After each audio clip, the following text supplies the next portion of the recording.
शास्त्र में लिखा था भगवान के बारे में। अच्छा, आज भी अपन कई महात्माओं को देखते हैं कि वे शास्त्र की बात अपने ऊपर फिट कर लेते हैं कि मैं ही भगवान हूं। जैसे अभी आप देखते हैं एक रामपाल महाराज का चल रहा है, रामपाल महाराज का तमाशा चल रहा पूरे देश में। वो कह रहा है कि नहीं नहीं मैं ही श्रेष्ठ हूं।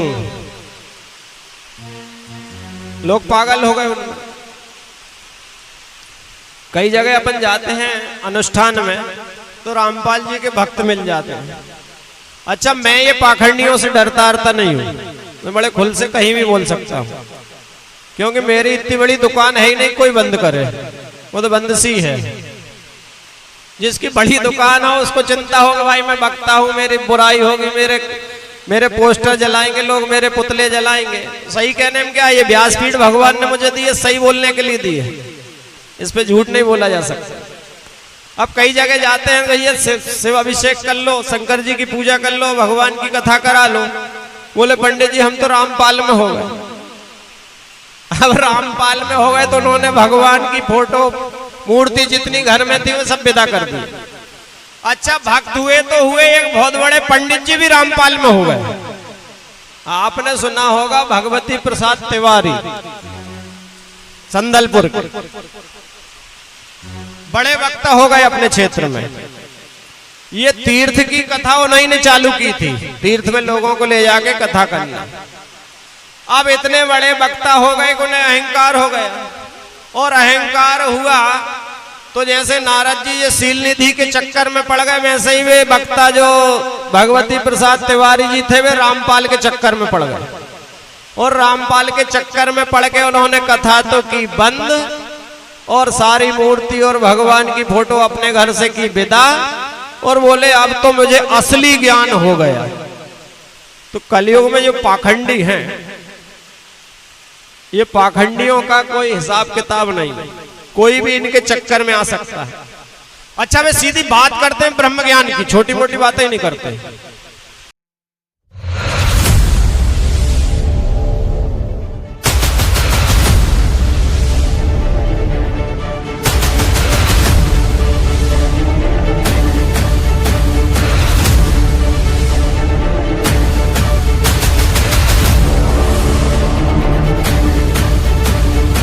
सर नमस्कार जी, नमस्कार। क्या नाम है आपका? दास का नाम पंडित भगवती प्रसाद तिवारी है। कहाँ से आए हैं आप? मैं जिला देवास खातेगांव से आया। आप संत रामपाल जी महाराज जी की शरण में कब आए? मैं दास 2021 में आ गया था। तो संत रामपाल जी महाराज जी की शरण में आने से पहले आप क्या भक्ति साधना करते थे? हम हमारे परिवार के द्वारा जो भी भक्ति साधना बताई गई बचपन से, और आम रूप से जो हर घरों में हिंदू परिवार सनातन धर्म के मानने वाले जो पूजा होती सामान्य रूप से, वही पूजा देवी देवता अपने गणेश जी, दुर्गा जी, हनुमान जी, शिव जी और भी देवी देवता जो कुल के देवता है, वही पूजा आराधना हम करते थे। सर, हमने सुना है कि आप कथावाचक भी रह चुके हैं, तो आप खुद कथा करते थे, तो ऐसी क्या ज़रूरत आन पड़ी कि आप संत रामपाल जी महाराज जी की शरण में आ गए? हाँ, दास भागवत कथा करता था और 500 के लगभग कथा हो चुकी है, लेकिन संत रामपाल जी महाराज जी का ज्ञान सुनकर के अंतरात्मा में ऐसा लगा कि अपना ज्ञान अधूरा है। हम लोगों को जो ज्ञान दे रहे हैं वो गलत तो नहीं है, लेकिन पूर्ण कंप्लीट नहीं है, क्योंकि अपने को पूर्ण ज्ञान नहीं है। हम सुनी सुनाई बातें लोगों को सुनाते थे, इससे अंतरात्मा में लगा कि हम धोखा दे रहे हैं, क्योंकि पूर्ण ज्ञान हमको है नहीं।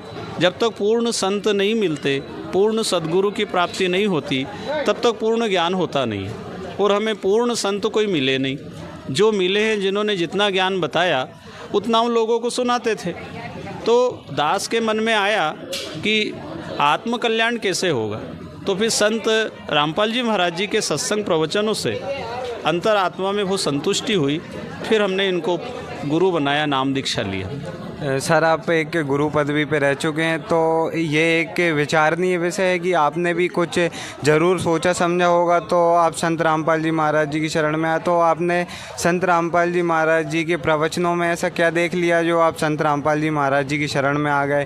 क्योंकि आप खुद भी एक भागवत गीता के कथावाचक थे, इसका क्या कारण सर? वो क्या है, कथा सुनाता था मैं और सारे संतों की वाणी को सुन कर के मैंने भी कथाओं में सारी बातें बताई, लेकिन अंतरात्मा में ये भाव रहता था कि हम गुरु योग्य नहीं हैं और जिस पद पर बैठे हैं हम जो ज्ञान लोगों को दे रहे हैं वो कंप्लीट ज्ञान नहीं है। रामपाल जी महाराज जी का ज्ञान इतना सच्चा लगा क्योंकि वो वेद शास्त्र पुराण उपनिषदों के आधार पर भक्ति बताते हैं। उन्होंने कोई भी बातें ऐसे मन माने ढंग से नहीं बोली, प्रमाण से सारी बातें उंगली रख रख करके वो हर ग्रंथ को बताते हैं कि किसमें क्या लिखा है। इसलिए सच्ची भक्ति साधना संत रामपाल जी महाराज जी ने बताई और सभी धर्म, सभी ग्रंथ, सभी संप्रदाय, सभी पंथ के लोगों के ज्ञान के आधार पर एक भगवान की बात बताते हैं, एक सनातन धर्म की बात बताते हैं कि जब भगवान एक है, धर्म सबका एक है, लेकिन आज अलग अलग प्रकार से कितने धर्म बन गए। तो रामपाल जी महाराज जी की सबसे अच्छी बात ये लगी कि जीव हमारी जाति है, मानव धर्म हमारा, हिंदू मुस्लिम सिख ईसाई धर्म नहीं कोई न्यारा। आज इतने सारे धर्म बन गए, इतने सारे धर्म गुरु बन गए और सब मनुष्य जीवन अनमोल है, उसको सफल बना नहीं सकते क्योंकि सब कहीं ना कहीं अपने ज्ञान के द्वारा सबको भ्रमित कर रहे हैं। कोई ये स्वीकार नहीं कर रहा कि हमारा ज्ञान अधूरा है। लेकिन दास को जब कमी महसूस हुई, अपनी औकात का पता चला कि मुझे पूरा ज्ञान नहीं है और लोगों को मैं जो बात कह रहा हूँ वो बात अधूरी है, उनका जीवन सफल बने उतना ज्ञान मेरे पास नहीं है। इसलिए मैं रामपाल जी महाराज जी को पूर्ण संत सद्गुरु मानकर उनसे दीक्षा ली है। सर, आपने एक बात का जिक्र किया, आत्मकल्याण। तो ये आत्मकल्याण का विषय क्या है? क्योंकि जो आज की डेट में सभी धर्मगुरु हैं वो सभी आत्मकल्याण की बात करते, तो ऐसा क्या ज़रूरी है कि संत रामपाल जी महाराज जी आत्मकल्याण कर सकते हैं? बात आपने सही बोली है। सारे संत बता यही रहे हैं कि इससे मोक्ष हो जाएगा, इससे आत्मकल्याण हो जाएगा, लेकिन प्रमाणित ज्ञान नहीं है उनका। उन्होंने जो बातें बताई है अच्छी बातें बता रहे हो, लेकिन जीवन सफल हो, आत्मकल्याण हो, मोक्ष की प्राप्ति हो, ये विधि परफेक्ट नहीं है। क्योंकि संत रामपाल जी महाराज जो विधि बताते हैं वो गीता के आधार पर, वेद के आधार पर और कुरान, पुराण, बाइबिल सभी धर्म ग्रंथों के आधार पर एक भगवान और एक भक्ति विधि बताते हैं। वो उनकी भक्ति विधि को हर एक प्राणी के लिए वो कामयाब है, क्योंकि मनुष्य जीवन इतना अनमोल है, ये बार बार मिलता नहीं। कबीर साहब की वाणी है, मानव जन्म दुर्लभ है, मिले न बारंबार, तरुवर से पत्ता टूट गिरे, बहुर न लगता डार। तो ये आत्म कल्याण के लिए मिला हुआ शरीर है। इसलिए एक गुरु से अगर हमें संतुष्टि नहीं हुई है तो हमें ज़रूर सच्चे संत गुरु की तलाश करना चाहिए। इसलिए दास ने अभी तक गुरु बनाए, उन्होंने अच्छा ज्ञान दिया और उन्हीं के ज्ञान आधार से, भक्ति पूजा के आधार पे आज मैं आगे बढ़ा। इसलिए पूर्ण संत रामपाल जी महाराज जी के ज्ञान को मैंने स्वीकार किया। तो सर, आपने संत रामपाल जी महाराज जी की शरण में आने से पहले क्या कोई और अन्य धर्म गुरु को अपना भी लिया था? नहीं, सभी सनातन धर्म में जितने भी संत रहे हैं सबने अच्छी बातें बताई है और मैंने उनको भी गुरु बनाया, उनसे भी ज्ञान लिया है। लेकिन वो कंप्लीट ज्ञान नहीं था ऐसा मुझे अंतरात्मा में लगा। लेकिन संत रामपाल जी महाराज जी को सुनने के बाद मुझे संतुष्टि हुई। मैंने वेद और गीता में प्रमाण के साथ उनके ज्ञान को सुना, मिलान किया, तब उनको मैंने पूर्ण रूप से गुरु माना। सर, कहते हैं कि गुरु बदलना पाप होता है, मगर आपने भी पहले अन्य धर्म गुरुओं के प्रवचन सुने, फिर आप संत रामपाल जी महाराज जी की शरण में आए, तो इस विषय पे आपकी क्या राय है? हाँ, बात तो ये मैंने भी सुनी है कि भाई गुरु नहीं बदलना चाहिए, लेकिन संत रामपाल जी महाराज जी बताते हैं कि भाई जब तक पूर्ण ज्ञान ना हो, तो जैसे शरीर में पूर्ण रोग का निवारण ना हो तो गुरु बदलते हैं, ऐसे अगर जन्म मरण का रोग का निवारण ना हो तो गुरु बदल लेना चाहिए। कबीर साहब की वाणी है, जब तक गुरु मिले ना साँचा तब तक गुरु करो 10 पाँचा। तो गुरु बदलने में दोष नहीं है। जैसे डॉक्टर से इलाज ठीक नहीं हो तो हम डॉक्टर बदलते हैं, हम दूसरे डॉक्टर वैद्य के पास जाते हैं। ऐसा हमारा सबसे बड़ा रोग सारे मनुष्यों को लगा हुआ है, ये जन्म और मरण का रोग है। इसलिए गीता के 7वें अध्याय में 29 नंबर श्लोक में बताया है, जरा मरण मोक्षाय। ये जरा और मरण से छुटकारा पाने के लिए मनुष्य शरीर मिला है। नहीं तो बार बार पुनरपि जन्मम पुनरपि मरणम पुनरपि जननी जठरे शयनम ई संसारे खलु दुस्तारे कृपया तारे पाही मुरारे। कि बार बार जन्म और मरण की ऐसी बीमारी है, 84 लाख योनि होती है।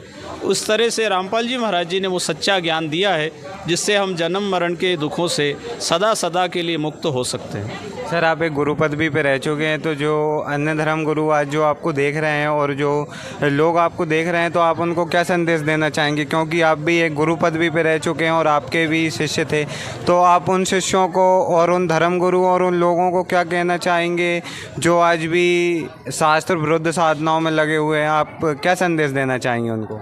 दास तो सभी से प्रार्थना करेगा, संदेश तो गुरु जी बताते हैं और वो संदेश जब सब सुनेंगे तो सबकी समझ में आएगा। क्योंकि जब मेरी समझ में आ गया, जो इस कार्य में लगे हैं, धर्म के प्रचार में भगवान की महिमा सुनाते हैं, वो सब अच्छा कार्य कर रहे हैं। लेकिन मेरी उनसे प्रार्थना है कि संत रामपाल जी महाराज जी के सत्संग को ज़रूर सुने, उनकी पुस्तकों को ज़रूर पढ़ें। आप जो कार्य कर रहे हो, आपका उद्देश्य तो सही है, क्योंकि मेरा भी वही उद्देश्य था, लेकिन मार्ग सही हमारे पास उपलब्ध है नहीं, सही विधि उसकी मालूम नहीं है, जिसके बारे में हमें पता नहीं। और हम जो बताने जा रहे हैं भगवान के विषय में, तो हमें पूरा ज्ञान होना चाहिए, नहीं तो हम दोषी माने जाएंगे। इसलिए दास ने जब सत्संग सुना रामपाल जी महाराज जी का, तो अपनी औकात का पता चल गया कि अपने को पूरा ज्ञान है नहीं। इसलिए दास ने उनको गुरु धारण करके ये बात महसूस की है कि पूर्ण संत धरती पे अगर कोई है तो जगत गुरु रामपाल जी महाराज जी हैं। उनका ज्ञान सच्चा है, प्रमाणित ज्ञान है। इसलिए सभी को उनका सत्संग सुनना चाहिए, पुस्तक में मिलान करना चाहिए, अपने धर्म शास्त्रों से मिलान करके ज़रूर निर्णय ले। ये जीवन अनमोल है और ये बार बार मिलता नहीं है। इसलिए सभी धर्म गुरुओं से भी, कथावाचकों से भी और सभी भक्तों से दास हाथ जोड़ के विनम्र प्रार्थना करता है कि मानुष जीवन सफल बनाने के लिए संत रामपाल जी महाराज जी का सत्संग सुने और उनके पुस्तकों को ज़रूर पढ़ें। शुरू में तो आपको समझ में नहीं आएगा, क्योंकि पहले हमने जो ज्ञान सुन रखा है वो ज्ञान के आधार पे ये ज्ञान उल्टा लगता है। लेकिन बार बार जब सुनेंगे तो फिर ये ज्ञान सही है ऐसा आपको भी समझ में आएगा। सर, आपने सत्संगों का जिक्र किया, तो जो लोग संत रामपाल जी महाराज जी के सत्संग देखना चाहें तो वो कैसे देख सकते हैं? संत रामपाल जी महाराज जी के सत्संग के लिए बहुत आसान तरीका है।